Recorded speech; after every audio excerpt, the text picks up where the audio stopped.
সকালে উঠলাম, উঠে বিদে ফ্রেশ হলাম, ফ্রেশ হয়ে বিদে ছাগলটা নিয়ে চলে এলাম। বেলি চড়া চলিয়ে চলে এলাম, ফির দেখছি আমার আফাল্লা বড় বড় হয়ে গেছে, তো একটা ভিডিও শ্যুট করে নিলাম, ঘরে দেখাবো তাই জন্য শ্যুট করে নিচ্ছি। আর ফির আমি চলে এসেছি গায়ে, এখনো বাবা এলো না, ঘর যাচ্ছি আমি, এখনো ফ্রেশ হয়ে গেলাম। এখন আমি চান করবার জন্য রেডি করবো। আমার খাঁসিটা কাল থেকে কিনেছি, খাঁসিটা তো ভালোই আছে, এখনো দেখছি সর্দি হয়ে গেছে।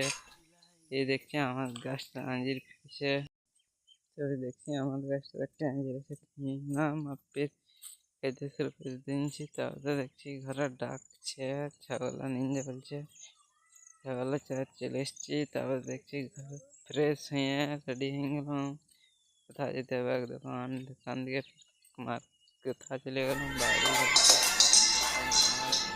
হচ্ছে। এখন আমি খাওয়া হয়ে গেল, তো জয় হিন্দ জয় ভারত, চলো কাজ করে।